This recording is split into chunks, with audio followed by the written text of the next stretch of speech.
They tell you your rights are protected. But have you noticed you always seem to be proving them? Proving your innocence, proving your freedom of speech, proving your right to defend yourself. A right you have to prove isn't a right. It's a permission slip. Last time, we exposed how the court stole authority through judicial review. This time, we show how they learned to balance away liberty itself by inventing levels of scrutiny. This is Constitutional Outlaw. Episode 2, The Invention of Scrutiny, Turning Rights into Scales. The origin of scrutiny. Judges couldn't justify unlimited power, so they needed a system, something that sounded rational, objective, scientific. Enter the levels of scrutiny. Strict scrutiny, intermediate scrutiny, rational basis review. 3 fancy phrases that pretend to measure justice, but actually measure obedience. They aren't in the Constitution. They were born from judicial imagination. Tools to decide when the government can step on your rights a little, some, or a lot. This doctrine didn't come from the founders. It came from a footnote in United States v. Carolene Products, 1938. A case about filled milk. In a single paragraph. Footnote 4. The Supreme Court invented a hierarchy of rights. They said some freedoms deserve special protection, and others can be left to politics. Think about that. Your unalienable rights became a government ranking chart. The deception of strict scrutiny. Strict scrutiny is supposed to be the hardest test, the wall protecting your most sacred freedoms. They say the government must prove the law is narrowly tailored to a compelling interest. But compelling to who? The same judges who already believe in government control. This test became the court's way to look principled while blessing control. They use it to make people believe the judiciary is still protecting them. Example, racial classifications, religious liberty, and free speech cases. When the political wind favors the individual, strict scrutiny strikes down laws. When it doesn't, the same test magically bends. The point isn't justice. It's flexibility. A right you can stretch is a right you can snap. Intermediate scrutiny, the maybe standard. Next came intermediate scrutiny, born during the 1970s through gender and commercial speech cases. Courts said, we'll protect your rights halfway, if they're important enough. The rule, the government only needs an important reason. Important to whom? Again, to them. This middle ground lets judges sound fair while surrendering principle. It's the illusion of neutrality, the myth that compromise equals justice. But there's no middle ground between free and unfree. Every time they apply intermediate scrutiny, a right becomes negotiable. The court pretends to weigh freedom on a scale, as if liberty were a commodity, not a covenant.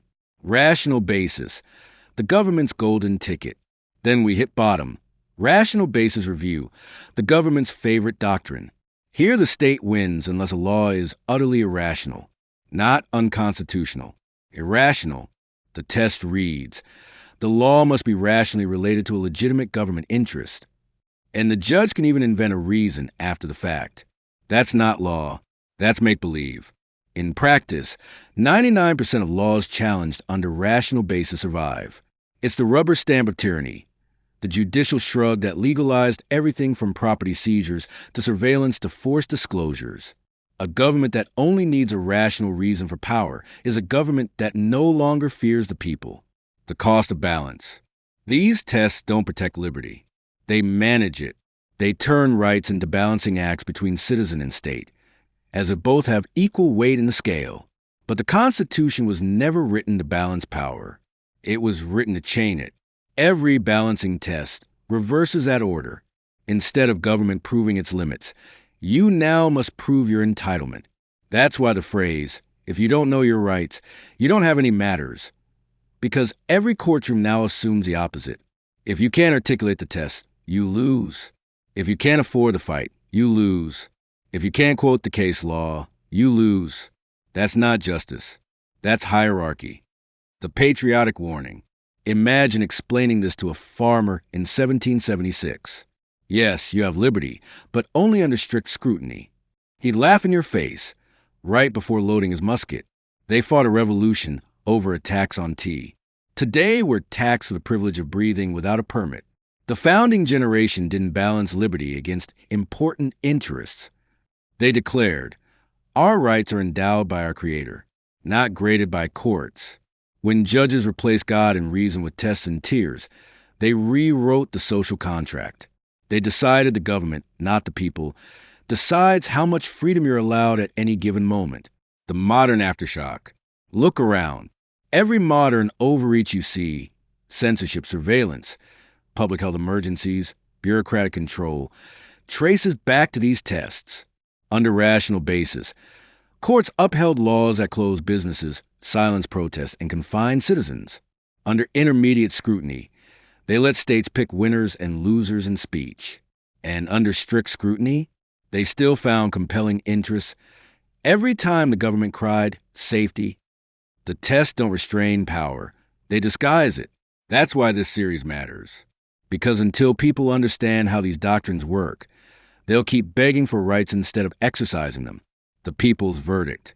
You are not a defendant in your own country. You are the sovereign. The Constitution doesn't say we the courts.